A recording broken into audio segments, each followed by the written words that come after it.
नहीं जाना पड़ेगा। बिजली की बड़ी समस्या रहती है। हमारी पूरी विधानसभा और एक स्टोर था नगर के अंदर, एक स्टोर का मतलब जहां से आपको ट्रांसफार्मर इश्यू होते हैं, खंबे इश्यू होते हैं, नए कनेक्शन इश्यू होते हैं, आपके बिल ठीक होते हैं, आपकी फाइल लगती है पूरी विधानसभा नगर की, और एक ऑफिस। आज मेरे को चक्कर लगाने पड़ते हैं, महीनों महीनों इंतजार करना पड़ता था। फिर दलाल तंत्र पनप जाता है। मैं धन्यवाद देना चाहता हूं सरकार का, जिन्होंने एक और आईएन ऑफिस सीकरी में खोलकर बिजली को जो लोड नगर के ऑफिस पे था उसको आधा कर दिया। अब उनके जो काम नगर में 10 दिन में होते थे वो 5 दिन में होंगे, और हमारे यहाँ के लोगों के काम जो 10 दिन में होते थे 5 दिन में अपने घर में होंगे। सीकरी के अंदर उन्हें ट्रांसफार्मर में मिलेगा, बिजली के खंभे में मिलेंगे, नए कनेक्शन मिलेंगे, उनके बिल की दुरुस्ती होगी, वो चाहे तो अपग्रेड कराएं, सारे काम आपके कस्बे में होंगे। इससे किसको लाभ मिलेगा बताइए? हर एक आम आदमी को, हर एक व्यक्ति को, किसी जाति विशेष को नहीं, या बाजार वालों को नहीं, सीकरी वालों को भी नहीं। बहुत से लोग कहते हैं साहब हर चीज सीकरी में खुल रही है। कोई चीज सीकरी में खुलती है तो खाली सीकरी कस्बे के लिए नहीं है, उस पर आसपास की 18-20 पंचायतों का सबका हक उस पे है, सबके काम वहां होंगे, सबके लिए जवाबदेही है। शिक्षा के लिए नगर में 20 साल से मांग चल रही थी, सरकारी कॉलेज होना चाहिए। प्राइवेट कॉलेजों में हमारे बच्चे पढ़ते हैं, हम लोग फीस भी देते हैं, उनके साथ सही बर्ताव भी नहीं होता, डबल पैसा लिया जाता है, तरह तरह की शिकायतें आती है। भरोसेमंद मलखान दवाखाना, हर बीमारी के इलाज के लिए संपर्क करें मलखान दवाखाना, हकीम अनीस। पिछली सरकार में जाते वक्त एक कॉलेज खुला, लेकिन उसके लिए बजट स्वीकृत नहीं हुआ। जब मैं एमएलए बना तो मैंने अल्पसंख्यक विभाग से लगभग 5.5 से 6 करोड़ रुपए नगर के अंदर जो महाविद्यालय है उसके लिए स्वीकृत कराए, और आज बिल्डिंग बन के तैयार है। हमें उम्मीद है 3 महीने में चालू हो जाएगी। उसके अलावा पूरे विधानसभा में एक सरकारी कॉलेज, मैंने अपने कस्बे में, यहां लोग मौजूद हैं, इनसे वादा किया था कि सीकरी ब्लॉक में भी सरकारी कॉलेज या कॉलेज खुलना चाहिए। अगर सरकार नहीं खोलेगी तो मैं अपने पैसे से खोलूंगा, और वो भी 2.5 साल में। ये खाली वादा नहीं था, अगर 2.5 साल में नहीं खोला तो मैं अपने पैसे से खोलूंगा, क्योंकि अब से पहले वादे हमारी जनता के साथ बहुत हुए, लेकिन पूर्ति नहीं हुई। वहां भी सरकार ने हमारी बात मानी, और सीकरी के अंदर सरकारी कॉलेज खुला, जिसका दूसरा साल कंप्लीट होने वाला है, 3 साल चल रहा है। उसके लिए अब पैसे भी स्वीकृत हो गए, और मैं धन्यवाद देना चाहता हूं राम खंडेलवाल जी और उनकी टीम का, जिन्होंने एक ग्रुप बनाकर हमारे कॉलेज के लिए 12 बीघा जमीन दान करी हमारी सीकरी के अंदर। ये बहुत बड़ी बात है। उसके अलावा खेल मैदान के लिए भी और चीजों के लिए भी वो निर्माण कार्य शुरू हो चुका है। सीकरी के अंदर माइनॉरिटी अल्पसंख्यक विभाग का हॉस्टल बन रहा है। उसमें हमारे, चाहे वो जैन समुदाय हो, चाहे वो सिख समुदाय हो, चाहे वो मुस्लिम समुदाय, और बहुत सारे समुदाय जो अल्पसंख्यक की श्रेणी में आते हैं, उनकी बच्चियां वहां रह सकेंगी, हॉस्टल में शिक्षा हासिल कर सकेंगी।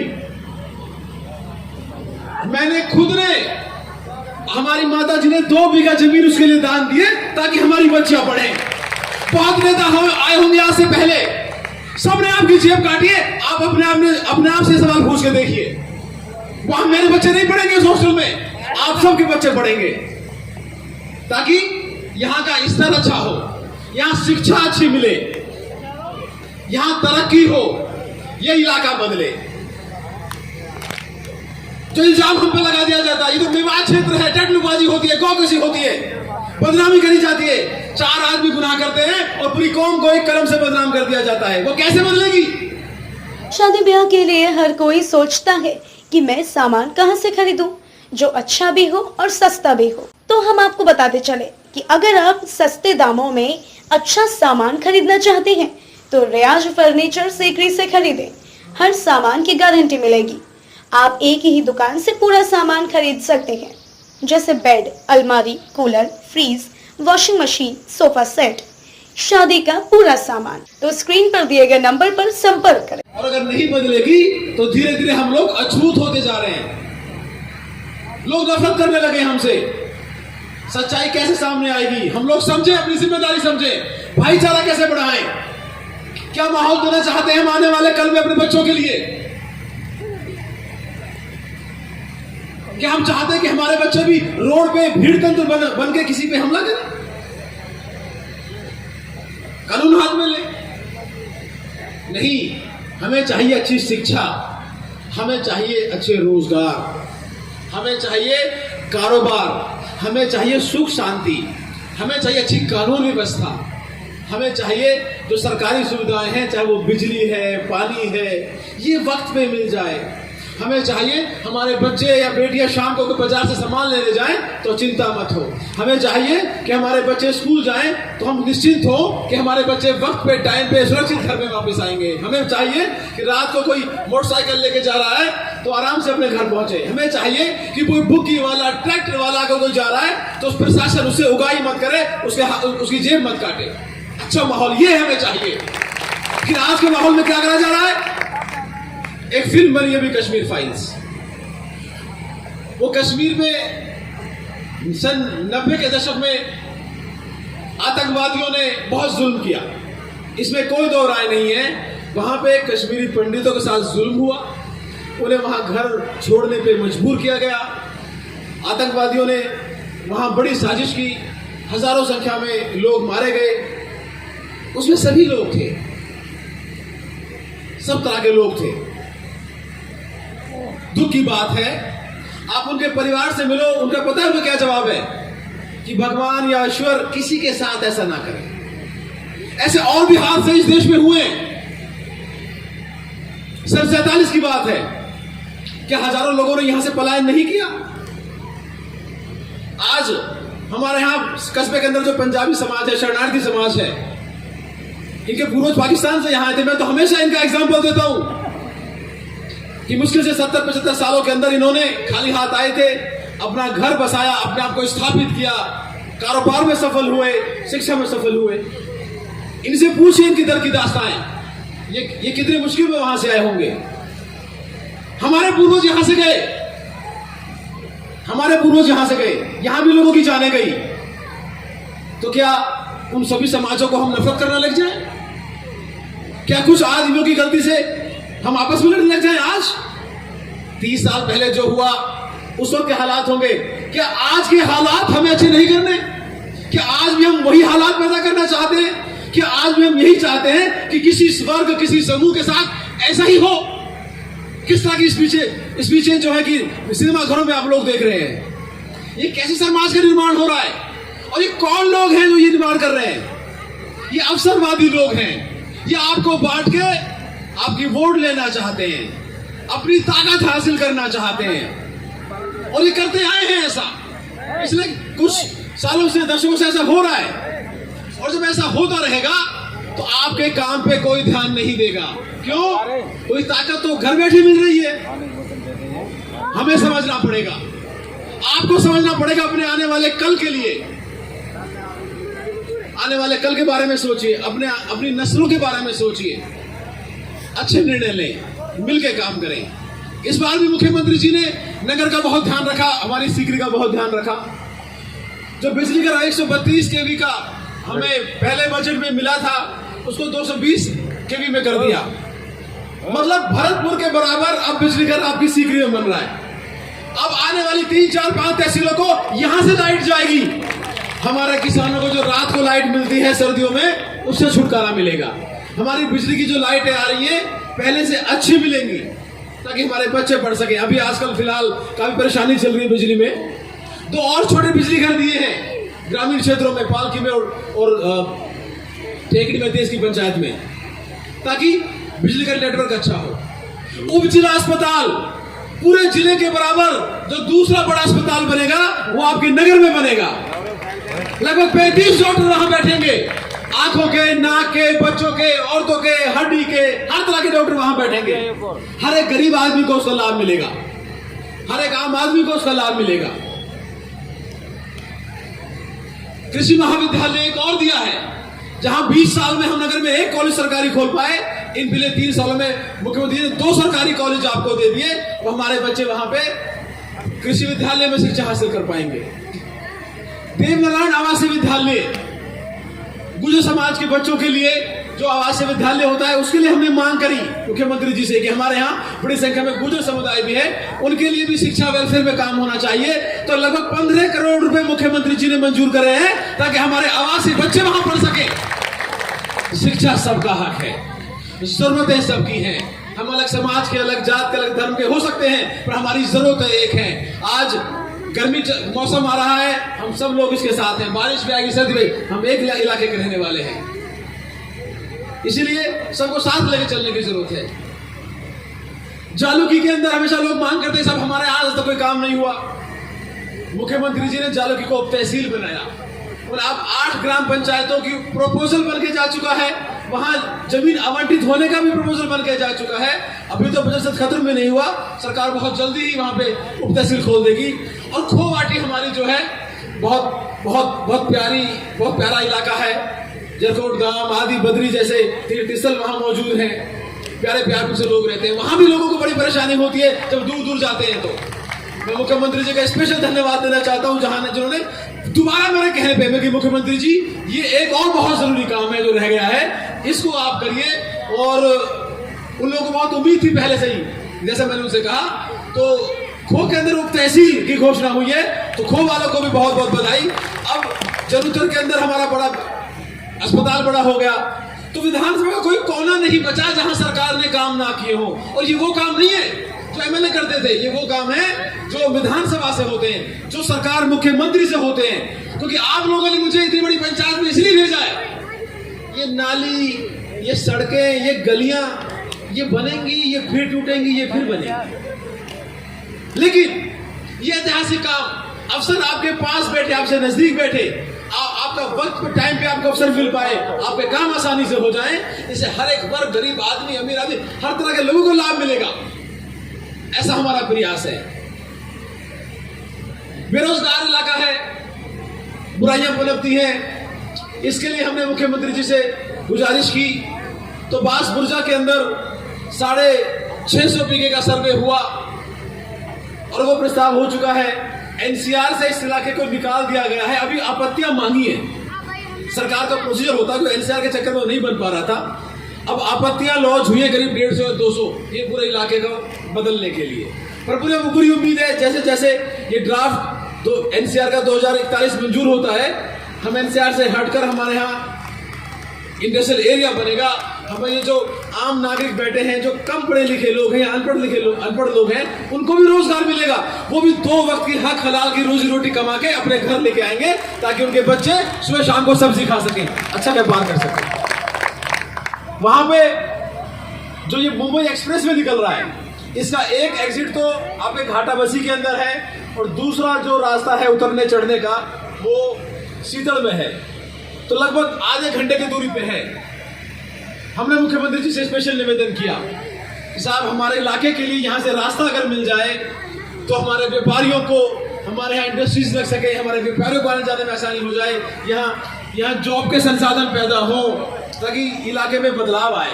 ये बहुत पिछड़ा इलाका है, कैसे बदल पाएगा? मुख्यमंत्री जी का धन्यवाद देना चाहता हूँ जिन्होंने स्पेशली हमारे निवेदन पे केंद्र में गडकरी साहब से बात करी। मैं उनको भी धन्यवाद देना चाहता हूँ मंच के माध्यम से, जिन्होंने स्वीकृति दी कि साहब आप चाहो तो अपने पैसे से बना लो। तो फिर सरकार ने 14 करोड़ रुपए मंजूर करके यहाँ पे कट प्रस्तावित किया है, उसके लिए मैं प्रयासरत हूँ, जल्द से जल्द चालू हो जाएगा। जब कट चालू हो जाएगा तो हमारा पूरा इलाका जो है, दिल्ली हम लोग 1.25 घंटे में पहुंच जाया करेंगे, बंबई हम लोग 7-8 घंटे में पहुंच जाया करेंगे, बड़ौदा, गुजरात, जो कारोबार की जो शहर हैं उनसे हम लोग जुड़ेंगे। हर एक आम आदमी को लाभ मिलेगा। स्कूल अपग्रेड हुए हैं, नई पीएससी खुली है, डाना के पास में खुली हो, चाहे उनकी खुली हो। ये सारे जो काम हुए हैं ये किसी एक जाति या एक पार्टी या एक वर्ग विशेष के नहीं है, इन पे नगर की पूरी 5-6 लाख जनसंख्या का हक है। ये उनके काम आने वाले काम हैं, क्योंकि मुझे किसी एक जाति या एक पार्टी या एक ग्रुप ने नहीं चुना, मुझे आप सब ने चुना है। मुझ पे हक है आप सबका, और मेरी कोशिश रही कि आपका हक उतारूं, आपका कर्ज उतारूं, ऐसे काम करें जो सबके काम आए। राजनीति में बहुत लोग आए, बहुत लोग चले गए। आज हम हैं, क्या पता कल कोई और हो, परसों कोई और होगा, लेकिन आप सबने हमें आज मौका दिया है। हमारा फर्ज है हम आज आपका एहसान चुकाएं, एक आम जनता का एहसान चुकाएं जो बड़ी उम्मीद से 8-8 घंटे लाइन में लग के वोट डालती है, सिर्फ इस उम्मीद से कि आने वाले वक्त में उसके काम आसान हो। यहाँ प्रशासन के लोग मौजूद हैं, मैं इनका धन्यवाद देना चाहता हूँ। इन्होंने भी बड़ी कोशिश की है, क्योंकि हर क्षेत्र की अलग समस्याएं होती हैं, हर क्षेत्र में अलग तरह के क्राइम भी होते हैं, लेकिन आप सबने बदलाव देखा होगा। पहले के वक्त में शाम होते ही उगाई चालू हो जाती थी रोड के ऊपर, आम आदमी से, बुग्गी वाले से, ट्रैक्टर वाले से, कैंटरा वाले से, मोटरसाइकिल वाले से, तो खत्म करने की कोशिश करें। कोई परेशानी किसी पे भाई पे आती है तो उसको मिलकर खत्म करने की कोशिश करें। अच्छा पड़ोसी कैसे बने, अच्छा गवांडी कैसे बने, अच्छे इलाके वाले कैसे बने, तब जाके कहीं हमारा भला हो सकता है। मैंने बहुत दुनिया देखी आपके आशीर्वाद से। मेरे वालिद साहब ने हमको बहुत परेशानियों में पढ़ाया। दिल्ली बच्चों को पढ़ाना किसान के लिए आसान नहीं होता है। क्या क्या कुर्बानी उन्होंने दी होंगी, और वो आज भी कुर्बानी दे रहे हैं। इन्हें क्या जरूरत है, मुझे क्या जरूरत है सीकरी में रहने की? आप बताइए, कौन आदमी ऐशोआराम की जिंदगी नहीं चाहता? Ferrari, Rolls Royce, Porsche, Mercedes, जो दुनिया की टॉप कारें हैं, वो हमारे गैराजों में खड़ी है। हमें जरूरत नहीं है इन कच्चे रास्तों में घूमने की, लेकिन हम पे हक है आप लोगों का। मेरे वालिद साहब और मैं उस हक को उतारने के लिए, क्यों? क्योंकि हम इस इलाके के रहने वाले हैं। आज अल्लाह ने, खुदा ने, भगवान ने हमें कोई कुव्वत दी है, कोई सलाहियत दी है, कोई मौका दिया है, या कोई समझदारी दी है, या कोई अवसर दिया आप लोग आशीर्वाद से, तो इस इलाके का बदलाव आप लोगों ने बड़ी मोहब्बत मुझसे की। हो सकता है मैं इन 3 सालों में किसी के काम आ पाया या किसी काम नहीं आ पाया, लेकिन मेरी नीयत रही कि मैं आपके काम आऊं। मेरी नीयत रही कि किसी का बुरा मुझसे मत हो। मेरी नीयत रही कि 2 भाई लड़े तो किसी एक का साथ ना दिया जाए, उनका राजीनामा कराया जाए। पर कई बार ऐसी परिस्थिति होती है, लोग आरोप प्रत्यारोप लगाते हैं, लेकिन आप सबको इन थाने, तहसीलों, इन झगड़ों से निकलना पड़ेगा अगर तरक्की करनी है तो। इस थाने तहसील के मसले जब से पैदा हुए तब से हैं, और जब तक रहोगे तब तक रहेंगे।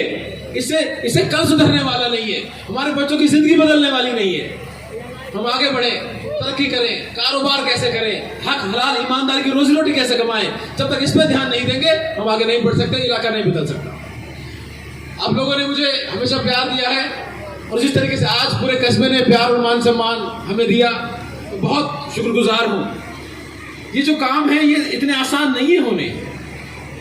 ऐसा नहीं है कि जो मुझसे पहले विधायक रहे हो उनको कुछ समझ नहीं थी, या वो नहीं चाहते होंगे, और शायद कोई कोशिश ना कर पाए हो। एक काम के लिए कई लेवल के अधिकारियों से मिलना पड़ता है। सेक्रेटरीज, चीफ सेक्रेटरी, सचिव, मुख्य सचिव, उस डिपार्टमेंट के सेक्रेटरीज, फिर जाके सीएम साहब तक बात पहुंचानी पड़ती है। क्योंकि कोई जिम्मेदार हो वो करने को तैयार है, लेकिन वो टेक्निकल वाइबल होना चाहिए, हो सकने वाला काम है या नहीं है, वो नीचे विभाग से पहले पूछते हैं, तब जाके इनके लिए। अक्सर कई आज बड़े सारे लोग यहाँ मौजूद हैं, अक्सर के लोग शिकायत रहती है कि साहब मैं गांव में ज्यादा लोगों से नहीं मिल पाया। देखिए, गांव में जाके सरपंच साहिबान बैठे हैं, मैं इनसे कहूँ ये बेचारे मेरे लिए मंच भी लगाएंगे, मुझे माला भी पहनाएंगे, मुझे खाना भी खिलाएंगे, पूरा स्वागत सत्कार करेंगे। लेकिन क्या खाली मालाओं पहन के आप क्या करो बताओ? आपसे पहले नेताओं ने माला ही तो पहनी है। नहीं, माला पहनना किसको बुरा लगता है बताइए? मैं किस गांव में जाऊं, मुझे कोई प्यार नहीं करेगा। लेकिन मेरा कोशिश रही कि मैं काम करूं कुछ। मेरी कोशिश रही, जहां अब आज माला पहनने में स्वाद आया है, पंचायत समिति हमारी सीकरी बनी है, ये हक था इस पंचायत समिति का। लोग दूर दूर के ग्राम पंचायतों जो सरपंच हैं उनके विकास के लिए उनके काम वक्त पे हों। पंचायत समिति प्रस्तावित पहले हुई, नहीं बन पाई। बड़े लोगों को उम्मीदें थी, कस्बे के लोगों को उम्मीदें थी, आसपास के ग्रामीण सरपंच बैठे को उम्मीदें थी। आज पंचायत समिति बनी है। इस बजट के अंदर इस पंचायत समिति के साथ मुख्यमंत्री जी ने घोषणा करी, एक सीडीपीओ ऑफिस भी खुलेगा। सीडीपीओ वो ऑफिस होता है जहां पे आंगनबाड़ी के जो केंद्र है इनका ध्यान रखा जाता है। अब पूरे नगर में एक सीडीपीओ ऑफिस है, 180-90 आंगनबाड़ी केंद्र हैं। एक अधिकारी किस चीज को जाकर चेक करेगा, कैसे कैसे मॉनिटरिंग होगी। अब 2 ऑफिस होंगे, अधिकारी अच्छे से चेक कर पाएंगे कि कोई लाभ जो है सरकार से जनता को मिल रहा है वो अच्छे से मिल रहा है कि नहीं मिल रहा है। मुख्य शिक्षा अधिकारी का एक और ऑफिस शीघ्र में खुलेगा आपके इस पंचायत समिति के साथ साथ, ताकि शिक्षा के अंदर जो स्कूलों में शिक्षा मिल रही है वो वक्त पे मिल रही है कि नहीं मिल रही, टीचर काम पे करते हैं वक्त पे नहीं कर पाते हैं, वो उसमें आसानी मिलेगी आपको। मुख्य चिकित्सा अधिकारी आपके यहाँ होंगे, तो आने वाले वक्त में ये सब चीजें आम आदमी के काम आएंगी, किसी व्यक्तिगत काम नहीं आएंगी। तो कोई काम हो तो मंच लगाने में भी मजा आए, आप लोगों को बुलाने में भी मजा आए, आप लोगों से मशक्कत कराने में भी मजा आए, आप लोग 5 घंटे से बैठे हो तो बिठाने में भी मजा आए, क्योंकि आप सब लोग लाभ लोगे। लेकिन कोई घोषणाएं नहीं चाहिए, अब तो काम चाहिए। अभी बहुत से लोग कहते हैं कि साहब ये घोषणाएं ज्यादा हुई, काम नहीं हो पाएंगे। आप शीघ्र से शुरुआत करिए। नगर पालिका बनी, ईओ साहब बैठे हैं, काम आपके हो रहे, पट्टे मिल रहे हैं आपको नगर पालिका से।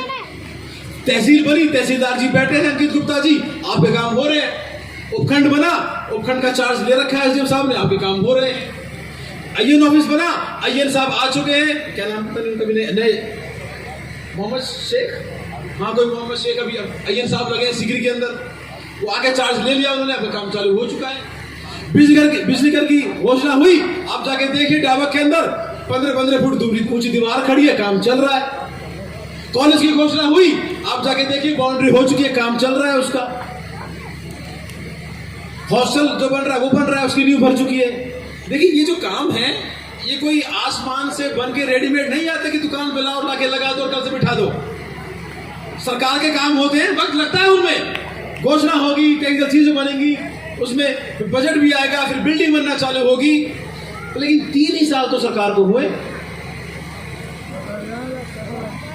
और आप लिस्ट बनाइए, नगर विधानसभा में मुझे विधायक चुने जाने से पहले क्या क्या सुविधाएं थी, कितने ऑफिस थे, कितने अधिकारी थे, कितनी घोषणाएं थी, अब उनकी लिस्ट बनाइए और फिर इन 3 सालों की लिस्ट बनाइए।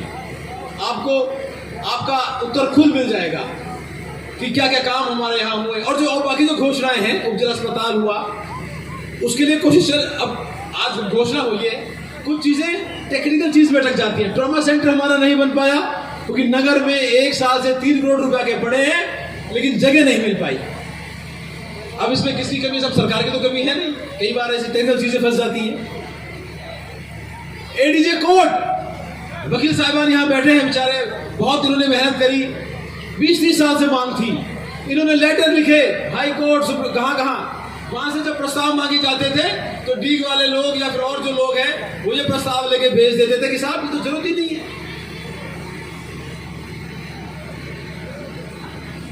यहां तक बात ही नहीं पहुंचने दी। हमने मुख्यमंत्री जी से कहा साहब सबसे बड़ी जरूरत है इलाके के लोगों के लिए, जब आदमी केस मुकदमे में ऐसे परेशान रहता है, 60-60, 70-70 किलोमीटर दूर जाए ना, उसको कोई मिलने वाला होता है। यहाँ तो ये जो सारे वकील यहाँ साहिबान बैठे हैं तो अपनी विधानसभा के ही हैं, अक्सर कोई एक दूसरे को जानता भी है, थोड़ा आसानी से बात भी कर लेता है, वकीलों से सही ईमानदारी की सलाह भी मिल जाती है कि गलत सलाह देंगे तो कल को पकड़ होगी पड़ोसी है। तो एडीजे कोर्ट की घोषणा हुई, उन लोगों ने फिर बहकाने की कोशिश करी कि साहब डीग बड़ा कस्बा है, डीग की कोर्ट नगर क्यों जाएगी, ये होगा वो होगा। लेकिन साहब वो कोर्ट नगर की थी, नगर का मतलब नगर के सारे मुकदमे, नगर के सारे प्रकरण और सुने जाएंगे डीग। एक बास प्रजाखोरी का आदमी अब अगर डीग जाए सरकारी रास्ते, सरकारी बस से, तो शाम तक भी नहीं पहुंचे। वो रास्ते भी ऐसे हैं, ऐसे साधन है, आज नगर में संचालित है। आपके सामने मैं धन्यवाद देना चाहता हूं मुख्यमंत्री जी का और माननीय विश्वेंद्र सिंह जी का भी, जिन्होंने इस हमारे निवेदन को समझा कि इसमें गलत नहीं, ये हक है हमारे लोगों का। ये चीजें जो हुई हैं ये हक था हम लोगों का, जो आज से नहीं, ये 15-20 साल से पेंडिंग था। तहसील मांगो तो सब नहीं बन सकती, क्राइटेरिया पूरा नहीं होता। उप तहसील मांगो सब क्राइटेरिया पूरा नहीं होता। अब सारे क्राइटेरिया आपके सामने अपने आप पूरे होते जा रहे हैं, क्योंकि आप लोगों का विश्वास हम पे इसीलिए था। जब मुख्यमंत्री जी से कहते हैं तो हम कहते हैं उनसे, हमें किसी बड़ी पार्टी से, किसी पार्टी के एहसान पे टिकट पे हम जीत के नहीं आए, हमें आम जनता ने एक छोटी पार्टी के जिता के भेजा है, और वो इसलिए क्योंकि हमसे उम्मीद करते हैं हम काम करेंगे। हम काम के नाम पे जिंदा हैं, हमें जाति के नाम पे वोट नहीं मिलते, हमें किसी और चीज के नाम पे वोट नहीं मिलते, हमें काम के नाम पे वोट मिले। हमने अपने कस्बों में विश्वास दिया कि हम आपके लिए काम करेंगे, और काम नहीं होगा तो हम पे किस मुंह से जाएंगे। उन्होंने बात को समझा और हमारे लिए काम किए। तो मैं आपको विश्वास दिलाता हूं, आप अपना विश्वास मुझ पे ऐसे ही बनाए रखें। मेरी पूरी कोशिश रहेगी नगर को जिला बनाया जाए। ये 5, 6, 7 तहसीलें हैं, वो दोनों बड़े जिलों के सेंटर में है। भरतपुर के भी अलवर के सेंटर में है वो नगर है, उधर भी और चारों तरफ से हाईवे निकलते हैं। अगर वहां जिला बनता है, आने वाली 5, 6 तहसीलों को सबसे ज्यादा लाभ होगा, आम जनता को लाभ होगा। जिस काम के लिए आपने मुझे भेजा, मैं मजबूती से आपकी बात वहां विधानसभा में उठा रहा हूं और कोशिश कर रहा हूं कि वहां से ये काम हो। तो बहुत बहुत आभार, बहुत धन्यवाद। आपका विश्वास मुझ पे ऐसी बना रहे। कहीं कोई कमी होती है, गलती होती है तो आप बताएं, आप समझाएं। मेरे परिवार में कोई राजनेता नहीं थे, मैंने ये कुर्ते पजामे बचपन से पहनने नहीं सीखे। आप लोगों का काम करने के लिए पहने। गलती भी होगी, बताएंगे भी, आप उसको सुधारा भी जाएगा, लेकिन नियत हमारी ठीक है। हमारा पूरा परिवार जो है ये कोशिश में रहता है कि कैसे हम आम लोगों के काम आ सकें। बहुत बहुत शुक्रिया, आपने बहुत वक्त दिया, आप सुबह से यहाँ पर मौजूद हैं। आप सभी इन जो भाइयों का जिन्होंने इस प्रोग्राम के लिए ऑर्गेनाइज किया है, इनका बहुत बहुत धन्यवाद। सारे व्यापार संघों का बहुत बहुत धन्यवाद। गांव के जो लोग आए उनका बहुत बहुत धन्यवाद। सभी समाजों के लोगों ने बड़े प्यार उत्साह के साथ जो है स्वागत सम्मान किया, उसके लिए बहुत बहुत धन्यवाद। और हम सब मिलजुल कर आगे इन 2 सालों के अंदर ये जो सारी जो चीजें हुई हैं, जो चीजें